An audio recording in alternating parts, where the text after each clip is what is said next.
I slowly pushed open the door. It looked like a children's room. Suddenly, I heard the sound of a child's laughter. I realized the truth. They are getting closer.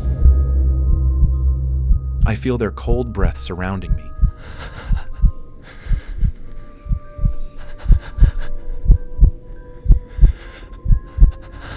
And my legs betray me.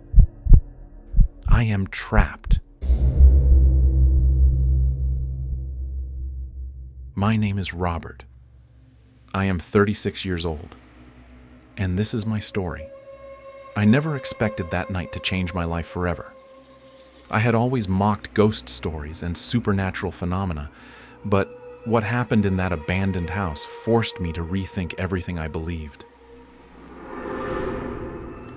It all started when I decided to film a documentary about haunted houses in our city.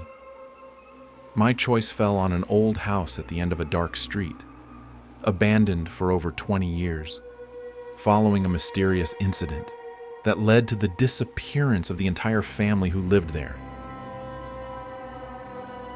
On that fateful night, I grabbed my camera gear and headed to the house. The moon was full, and the wind howled through the bare trees surrounding the place. As I approached the rusty iron gate, a shiver ran down my spine, but I brushed it off as just the chill of the night. I pushed open the front door, which creaked ominously, and stepped inside. Darkness enveloped everything, and the air was thick with dust. I turned on my flashlight and began filming the entrance. Old paintings hung on the walls and faded white sheets covered the furniture. As I climbed the creaky wooden staircase to the upper floor, I heard footsteps behind me. I turned quickly, but there was no one there. I told myself it was just the echo of my own steps, but deep down, my heart whispered otherwise. On the upper floor, I entered a room that appeared to be a child's bedroom. Scattered toys lay across the floor, and a small bed sat in the corner. Suddenly, a child's laughter echoed around the room. I tried to calm myself, but things only got worse. The temperature dropped noticeably, and I could see my breath in the air. Then, in the reflection of an old mirror, I saw it, a shadowy figure standing directly behind me. When I spun around, nothing was there. But when I looked back at the mirror, the figure was still there, moving closer to me in the reflection. I felt icy breaths on my neck.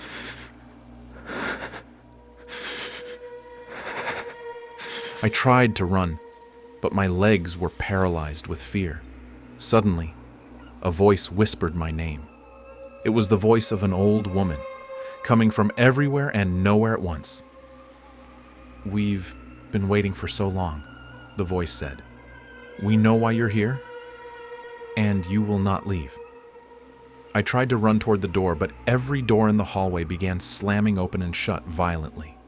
From downstairs, I heard a scream. At that moment, faces began to emerge from the darkness, pale faces of children and adults, all staring at me with hollow black eyes. They slowly approached, their cold hands reaching for me. I ran with all my strength toward the staircase, stumbling in the darkness. Voices screamed behind me, and icy hands tried to grab me. I reached the front door and struggled to open it, but it was locked. In that desperate moment, I remembered a chant I had read in an old book. I began reciting it with a trembling voice, sweat pouring down my face. Suddenly the sound stopped, and the door swung open. I bolted out of the house and didn't stop until I reached my car. When I looked back in the rearview mirror, the house loomed eerily in the darkness, its black windows adding to the terror.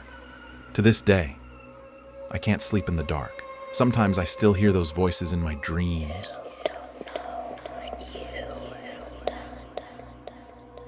and see those pale faces staring at me from shadowy corners.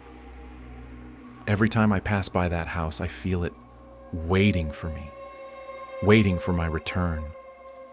I no longer mock ghost stories after that night. Now I know there are things in this world we cannot explain and places that hold secrets best left buried in darkness. Years later, curiosity eventually got the better of me, and I began researching the history of the house. What I found was darker than I ever imagined. In the early 20th century, the house served as a private psychiatric hospital where patients with unusual disorders were treated. Old records documented strange cases of sudden recoveries and unexplained deaths.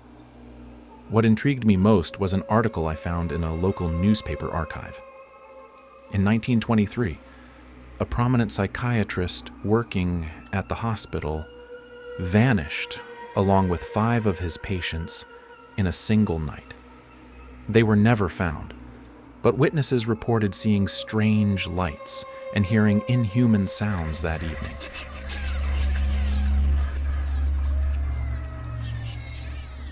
My research led me to an elderly woman who had lived near the house since the 1970s. She told me about strange phenomena, music playing at midnight, figures moving behind the windows, and voices speaking in Latin. The most disturbing thing she mentioned was the secret rituals performed in the basement and the presence of ancient books filled with spells and incantations. Recently, I began receiving strange messages from unknown numbers, codes, incomprehensible words, and sometimes images of parts of the house I had never seen before. The most unsettling part is that I've started having dreams about the house's past, as if something is trying to tell me a story yet untold. But it doesn't stop there. Objects in my home move on their own. Whispers echo at midnight, and cryptic writings appear on my bathroom mirror when steam fogs it up. One night, I woke to a soft knock on my window. When I opened the curtains, I saw a little girl in an old white dress standing in the street under the rain. She smiled a cold smile and pointed toward the abandoned house. The next morning, I learned that no rain had fallen that night.